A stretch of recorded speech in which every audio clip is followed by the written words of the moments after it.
Today is Thursday, 15th March 2018. This is the SKN News Now Evening Edition. In the headlines tonight, nationally, Neva and Carib Wave have today carried out an emergency tsunami drill. Internationally, the US, France, and Germany are all blaming Russia for the poisoning of a spy in the UK. And in sport, Man City manager Pep Guardiola has been fined by the FA for wearing a yellow ribbon. We've got the details of these stories, the weather, and Carib update all ahead in tonight's edition of SKN News Now.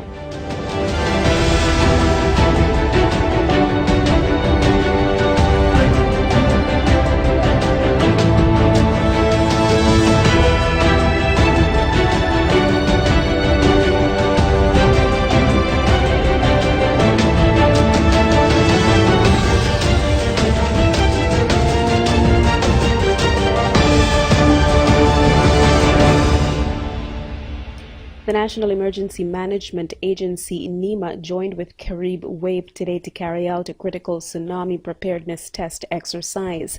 The annual Carib Wave exercise is designed to establish a learning environment and test the response of players to emergency exercise response plans, policies, and procedures of various institutions. They pertain to an earthquake incident and an ensuing tsunami impact on the Federation of St. Kitts and Nevis. This year, the intention was to exercise public and private sector businesses and agencies from Sandown Road to the roundabout at the East Caribbean Central Bank and onwards toward Bird Rock, ending at the Customs and Excise Department. The test area also included the C.A. Paul Industrial Estate and the fisheries. Drivers along the Bay Road were faced with long lines earlier in the afternoon as police officers and traffic wardens informed the public of the emergency drill and cautioned them to be careful along the roadways as it occurs. The exercise plan was produced at the direction of the Deputy National Disaster Coordinator with assistance from the Carib Wave Exercise Planning Team. Tsunami services for the Caribbean and adjacent regions are currently provided by the USNWS Pacific Tsunami Warning Center, or PTWC, in Honolulu with the UNESCO IOC Carib EWS framework. March 1st, 2016 was also the target date for the transfer from the USNTWC to PTWC for the domestic tsunami services for Puerto Rico, the United States Virgin Islands, and the British Virgin Islands. The PTWC issues tsunami products approximately 2 to 10 minutes after an earthquake occurs. The PTWC international products include tsunami threat messages.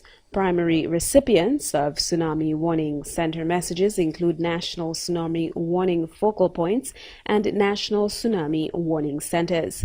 In St. Kitts and Nevis, the National Tsunami Warning Focal Point is the telecoms of the Royal St. Christopher Nevis Police Force.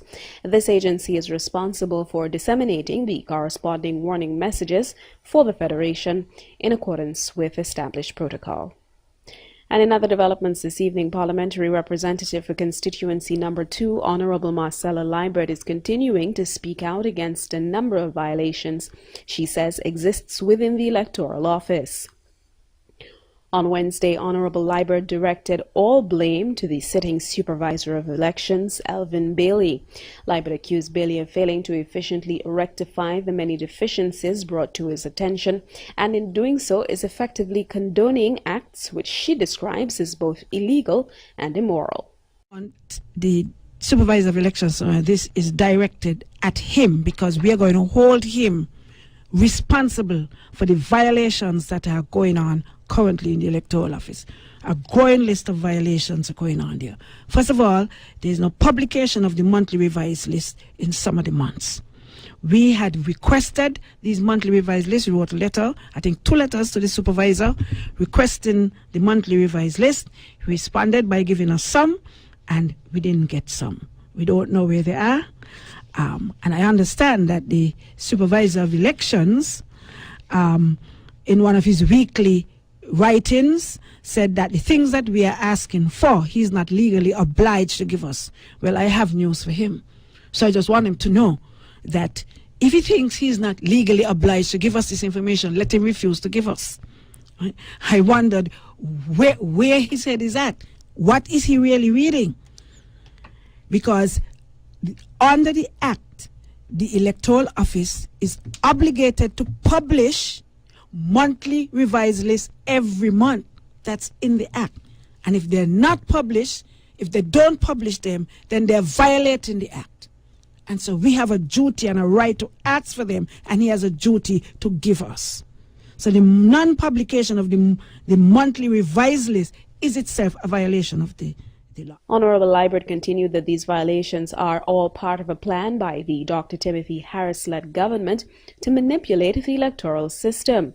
She further alleged that the manipulation of the voters' registration process is a key ploy in the coalition government's list of election gimmicks. And I believe this is part and parcel, really, a deliberate attempt by the government to subvert and manipulate the electoral system as they see fit.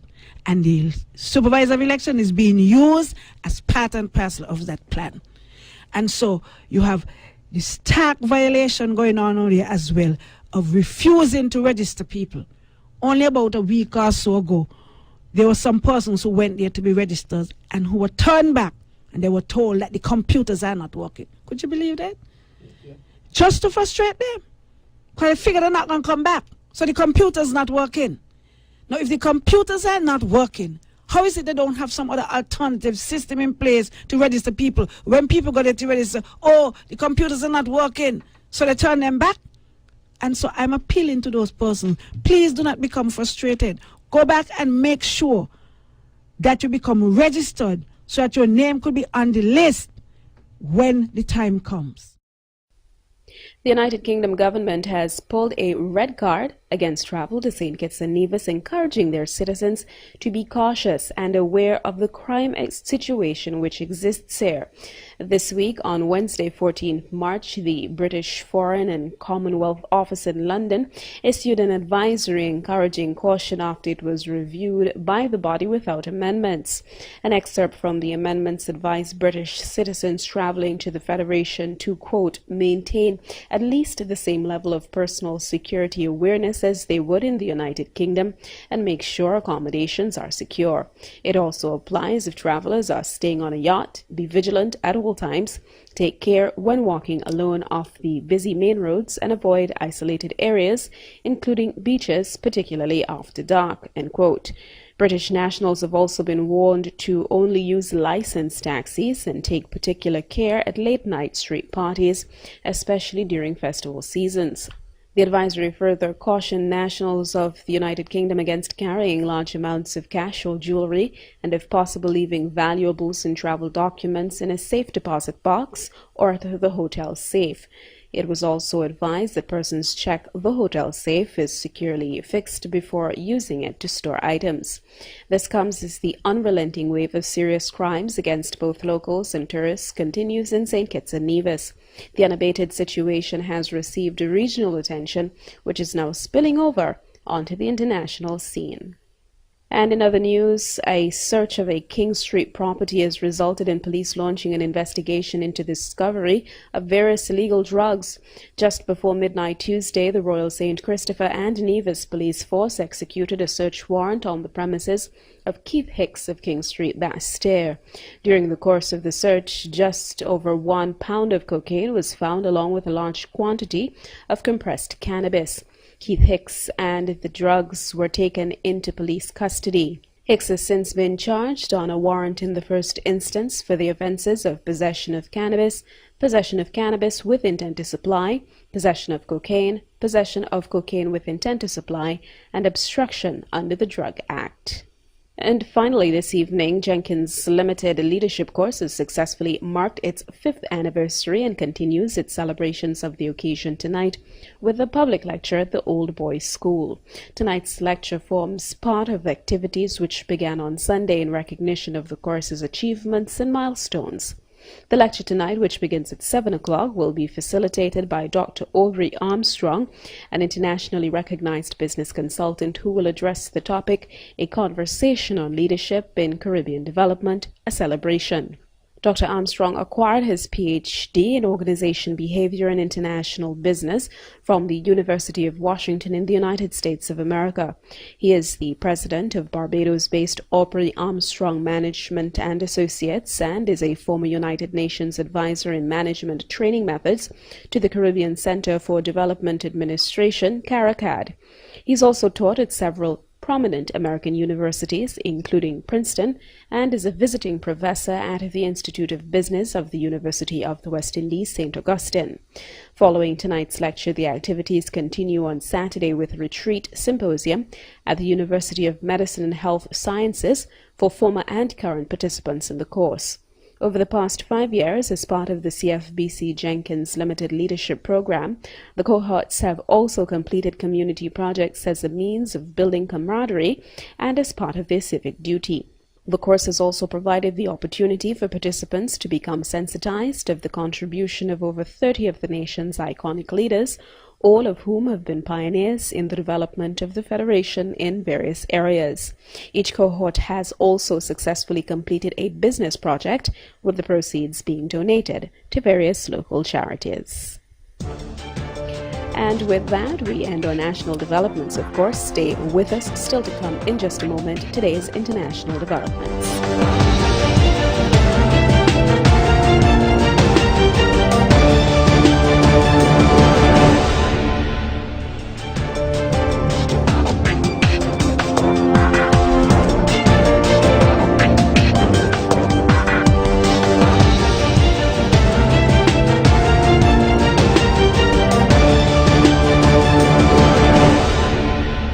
Britain, the United States, France and Germany say they are united in blaming Russia for the nerve agent attack on Sergei Skripal and his daughter. In a joint statement, the leaders say there is no plausible alternative explanation to the incident. Britain has expelled 23 Russian diplomats and suspended high-level contacts with Moscow. Russia is expected to retaliate in similar fashion. Barnaby Phillips reports. The Prime Minister visits Salisbury, a small English cathedral city not accustomed to this level of international attention. We do hold Russia culpable for this brazen act and despicable act that's taken place on the streets of what is such a remarkable city.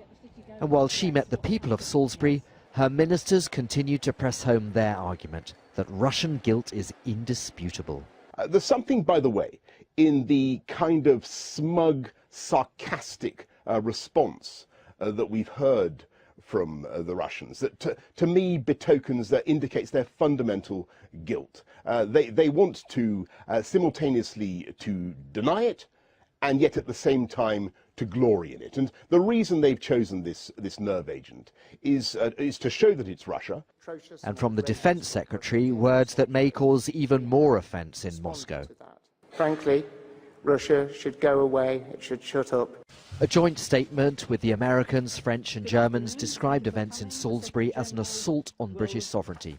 And from NATO, this. This is the first offensive use of a nerve agent on alliance territory since NATO's foundation. All allies agree that the attack was a clear breach of international norms and agreements. This is unacceptable. It has no place in a civilized world. As for the Russian reaction, contemptuous of British accusations. The British Prime Minister has made several statements over the last few days in Parliament. They were completely insane accusations against the Russian Federation, against our country, against our nation. So now it's London, bracing for what feels like the inevitable expulsion of several of its diplomats from Moscow. And with Vladimir Putin's imminent re-election surely a formality, the British government believes the deep freeze in Anglo-Russian relations will last for years to come. Mohammed bin Salman, the Crown Prince of Saudi Arabia, will be visiting Washington next week to discuss defense cooperation. The kingdom is currently the biggest importer of United States arms and is expanding its military procurement. His trip comes as the Saudi-led coalition campaign against Houthi fighters in Yemen enters its third year. A Houthi military spokesman has told international media that their snipers kill between 6 to 8 Saudi soldiers and mercenaries every day, in addition to the destruction of at least 3 Saudi military vehicles daily. Houthi losses have also been great, Hannah Hoxeter reports. The latest battle damage for the Saudi army in the most volatile area of the 3-year war against Houthis in Yemen. Both forces have suffered heavy losses, but the terrain suits Houthi fighters. This rugged region of hundreds of kilometers of mountains and valleys has turned into an open battleground. Funerals for Saudi soldiers have become common since the conflict began. The Saudi media says the army has lost 700 men here. Apart from military losses, Saudi's defense ministry is paying condolence fees to the families of the dead soldiers. This graph shows how the so-called Martyrs Fund is swelling. We don't have accurate statistics, but the sniper kills between 6 to 8 Saudi soldiers and mercenaries. We destroy from 3 to 5 military vehicles every day. Houthi losses have also been significant, with Saudi warplanes helping the kingdom's cause. The Air Force controls the skies above nearly all areas of military operations in Yemen. In the following video, you'll see our coalition aircraft targeting a Yemeni homemade missile platform near the Yemeni-Saudi border. The Yemeni rockets were aimed at Saudi cities and villages. Warplanes from the coalition of countries led by the Saudis target Houthi attempts to breach the kingdom's border. Houthi leaders haven't released the precise total, but the number of dead is in the thousands in the town of Saida, their main stronghold.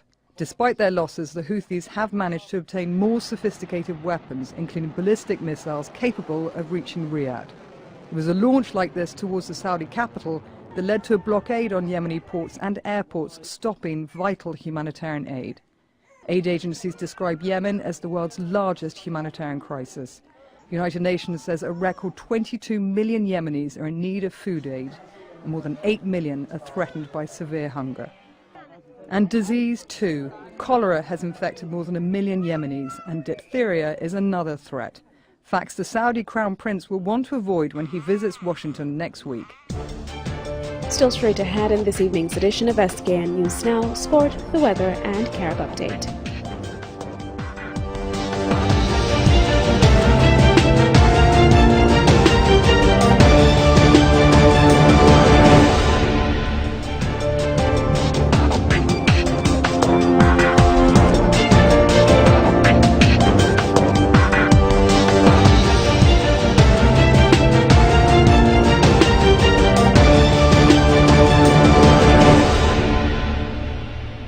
In sport developments this evening, Manchester City boss Pep Guardiola was fined for wearing a yellow ribbon because he did so in an act of defiance, despite warnings he was breaking Football Association rules. In its written reasons explaining the £20,000 fine, the FA said it had sent Guardiola numerous warning letters. The Spaniard last week accepted an FA charge of wearing a political message. He was also warned by the FA about his future conduct. In November, Spaniard Guardiola said he wore the ribbon to support imprisoned politicians in his native Catalonia. The FA spoke to the city boss about the situation in December and had previously issued 2 formal warnings. Action was taken after he wore it pitchside. He is free to wear it elsewhere. During City's FA Cup 5th round loss to League on one side Wigan on 19th February. A movement encouraging sympathisers with Catalan independence to display the yellow ribbon began in October. It began after 2 prominent separatist leaders were jailed. 2 key members of the Catalan independence movement, Jordi Cuixart and Jordi Sanchez, were held without bail after an independence vote in October, which the Spanish government deemed illegal. Last month, Guardiola said he would continue to wear the ribbon, despite being charged for doing so. He argued that the symbol was not about politicians, but about democracy. FA chief Martin Glenn insisted it was a political symbol, saying it is a symbol of Catalan independence and we don't want political symbols in football. Guardiola did not wear the ribbon during City's Premier League match against Chelsea on Sunday, but he did during the news conference afterwards. He also wore it during City's most recent Champions League game against Basel on the previous Wednesday, as UEFA, European football's governing body, has different rules on political symbols. And now for a look at this evening's weather forecast. Over the Federation of St. Kitts and Nevis tonight, we can expect mostly fair skies. Winds are east-southeasterly to southeasterly at 9 to 16 miles per hour. Seas are moderate with waves of 1.5 to 2.1 meters or 5 to 7 feet. Small craft operators and sea bathers should exercise caution, mostly on the north and east sides of the islands. Sea level pressure is 1017.5 millibars or 30.04 inches. The sun will rise tomorrow at 6:19 a.m. And that look at the weather brings us to the end of this evening's news presentation. Now for a recap of today's top stories. Nationally, NEMA and Carib Wave today carried out an emergency tsunami drill. Internationally, the US, France and Germany are all blaming Russia for the poisoning of a spy in the UK. And in sport, Manchester City's manager Pep Guardiola has been fined by the FA for wearing a yellow ribbon. Thanks so much for tuning in. I've been your presenter this evening, Ebony Brandon. Up next, Carib Update. And of course, I'm inviting you to stay tuned this evening instead of conversations with Dr. Drew, who will be carrying the CFBC Jenkins lecture live from the Old Boys School at 7 p.m. this evening. Thanks so much for tuning in. Goodbye.